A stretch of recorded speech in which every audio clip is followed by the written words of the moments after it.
The first time I walked into Yoder Road Farm outside Mount Hope, Ohio, in the middle of August, I expected the usual thing.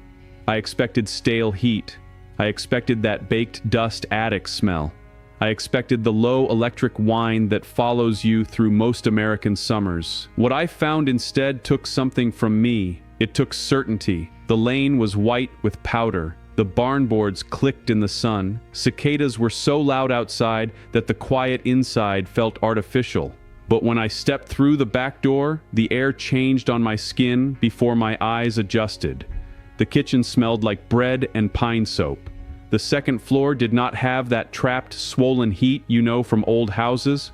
It felt lighter, pulled upward, alive. I climbed the narrow stairs slowly. I listened for a compressor. Nothing. I looked for a window unit. Nothing. I looked for a ceiling cassette, a mini split, a hidden vent, some modern machine tucked where you would not notice. Nothing.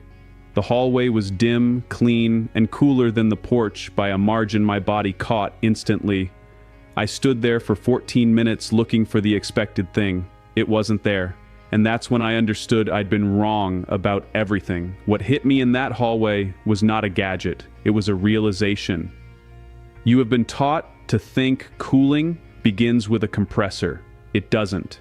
Cooling begins with pressure, shade, stored heat, and a path upward. The house was not fighting summer. It was using summer's own behavior against itself. That was the shock. I asked where the air conditioner was. Eli smiled the way people do when they think your question already contains the answer. He tapped the wall, then pointed above us. "House breathes up," he said. That was it. 3 words. No brochure, no thermostat sermon. Just a sentence so plain it sounded childish. It wasn't childish. It was engineering. I've been going back to Holmes County every August for 3 years, and every time I find something the building industry forgot on purpose. So here is the promise. A $4 flap of metal in the attic, placed in the right path, can turn a brutal second floor into a draft engine. I'm going to show you why a 14-inch opening can move enough hot air to change your whole summer.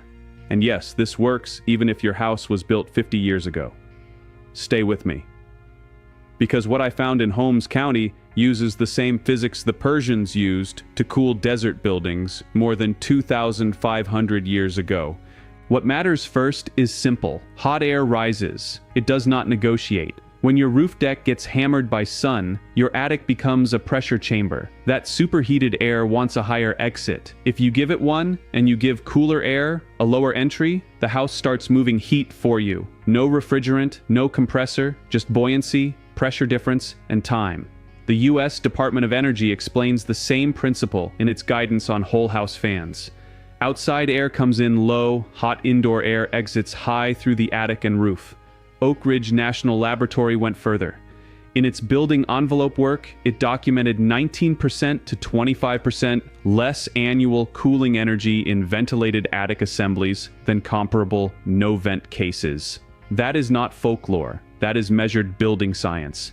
Think of your house like a chimney turned sideways and slowed down. Or think of your own body. Sweat only works when heat can leave. Trap it, and you suffer.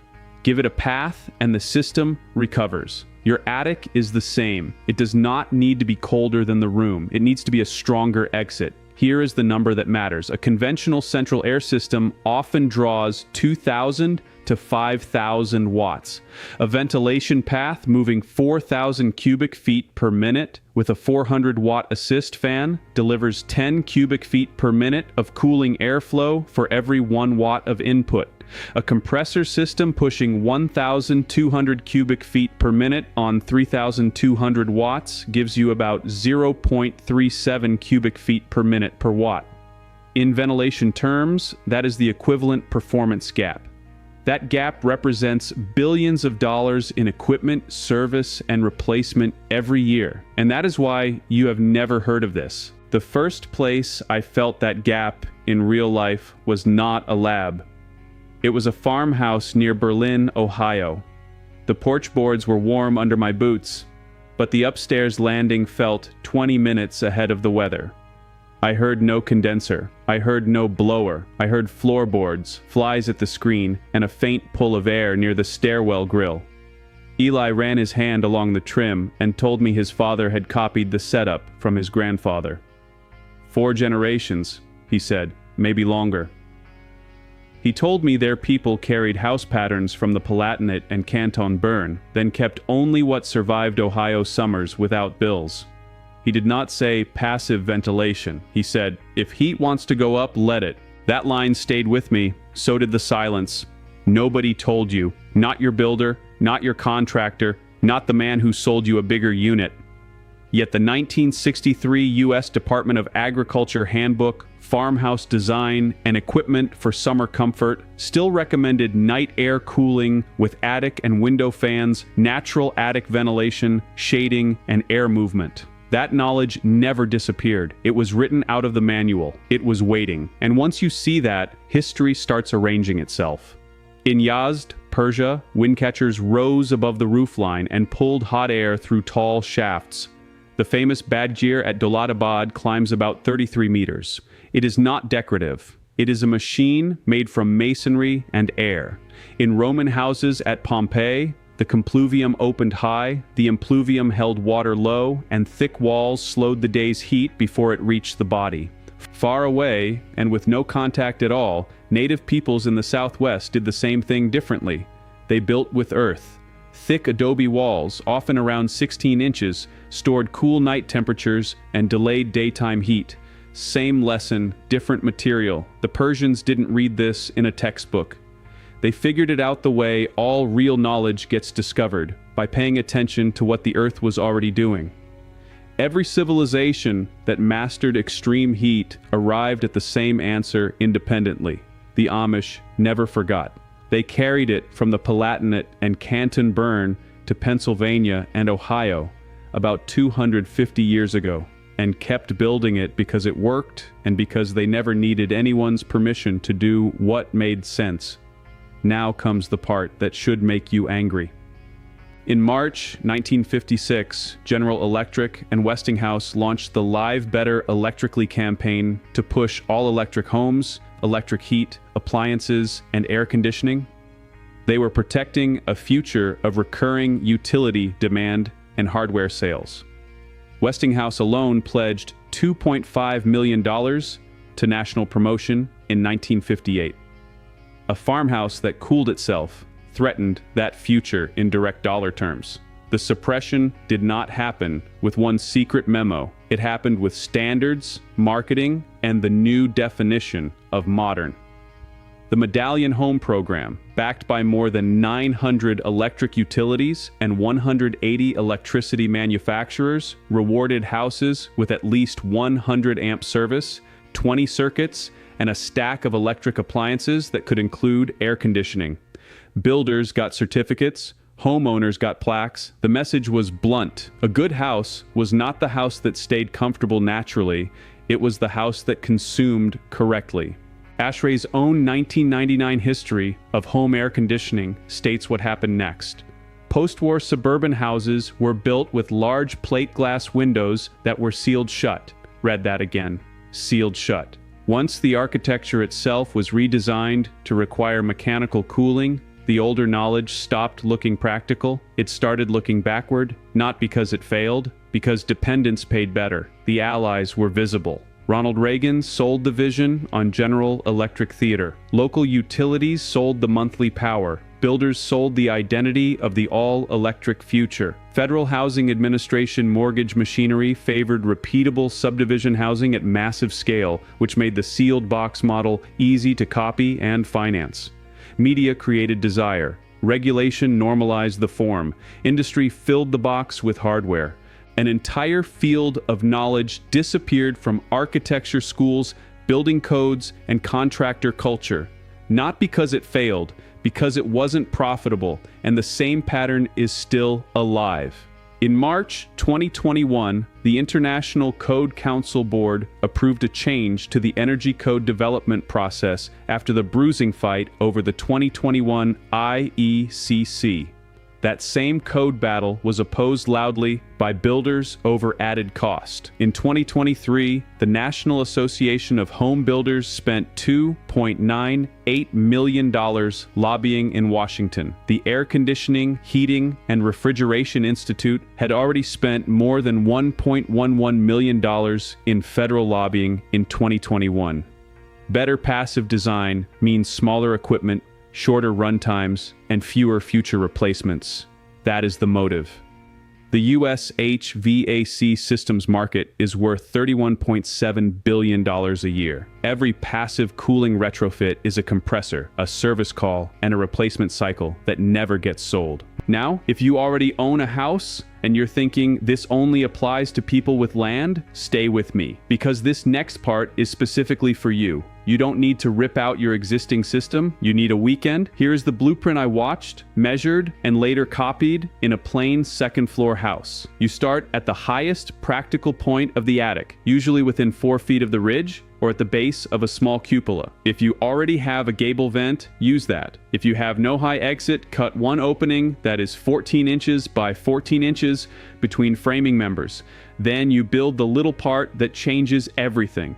The device itself is almost stupidly simple. Cut a flap from 26 gauge aluminum flashing, 14 inches by 22 inches. Hinge it at the top so it swings outward only. Add a stop strip so it cannot fall back inward. When hot attic air pushes up, it opens. When outside wind tries to reverse the flow, it shuts. If you have scrap flashing, the flap costs $4 to $7. If you buy a small sheet, it costs $7 to $14.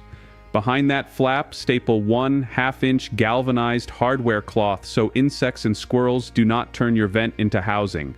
Then create a heat lane. Fasten one sheet of foil-faced polyisocyanurate board on the south roof slope, leaving a 2-inch air gap behind it. I use a panel about 22 inches wide and 54 inches tall, mounted vertically below the exit path. That narrow heated channel strengthens the rise during late afternoon and sunset. Now give the house a controlled interior path. Above the second-floor hall or stair landing, install one transfer grill that is 12 inches by 12 inches. Behind it, install a gravity backdraft damper. The backdraft damper is not optional. A bare grill causes reverse flow by noon and dumps attic heat back into the hall. Use butyl flashing tape on every joint. Use exterior rated screws, not finish nails. Movement loosens nails. Heat punishes laziness. At the eaves, make sure you have intake. The rule I follow is 1 square foot of net-free vent area for every 300 square feet of attic floor. Split that low and high if you can. If your soffits are blocked with insulation, add baffles first. A house cannot exhale if its lungs are stuffed. Open 2 shaded windows 3 to 5 inches after sunset, preferably on the coolest side of the house. By 9 p.m., the stairwell starts feeding the attic. By 10:30, the upper rooms stop feeling stranded. The materials are plain aluminum flashing, foil-faced polyisocyanurate, galvanized hardware cloth, butyl flashing tape, a steel gravity damper, a wood grill or powder-coated return grill. Nothing exotic, nothing licensed, nothing that needs an installer to activate your comfort. The cost stays low because you are using the house itself. Flashing runs $7 to $14. Hardware cloth runs $8 to $16. A 12-inch grill runs $14 to $27. A steel damper runs $18 to $32. One foil-faced polyiso board runs $26 to $39. Tape, screws, and baffles add $18 to $41. Even if you add a better exterior hood for $36 to $62, the full build lands around $91 to $231. If you need to cut a brand new high vent, you can still stay under $412. The time is human.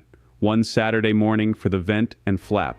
Another 40 minutes at dusk to test window positions and learn your best airflow path. Once you do it twice, you know your house. You stop guessing, you start reading it, And the result is not theoretical. On a 95-degree day with an attic that would normally spike to 124 to 128 degrees, this setup can keep that peak closer to 104 to 109. In the house I copied, second floor air settled at 76 to 79 degrees by late evening without compressor cooling.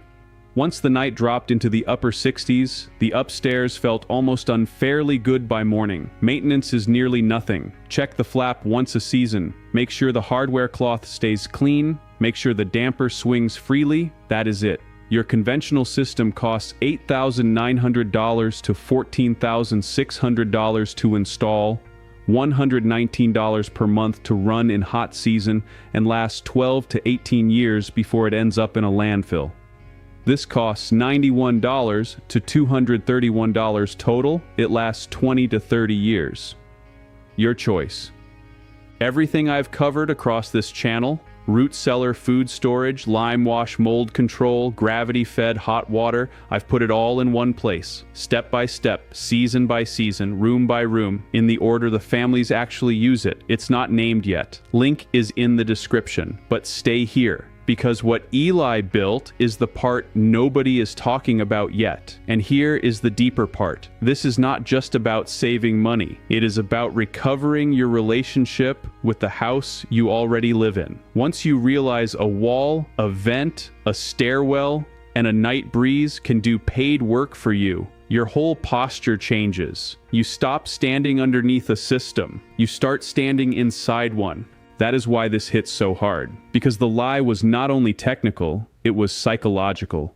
You were trained to believe comfort arrives in a box, from a brand, on a truck, with financing attached. But your roof already creates the pressure. Your attic already creates the rise. Your windows already create the low entry. The house is not waiting for permission. It is waiting for a path. Nobody told you. Not your builder, not your contractor, not the man who sold you a bigger unit, but once you see it, you cannot unsee it.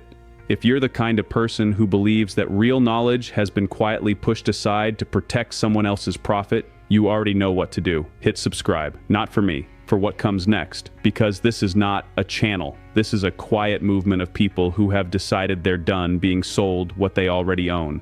I want to hear from you. Drop your state, your hottest upstairs room, and your last summer electric bill in the comments. I read every single one, and your answers decide what we cover next.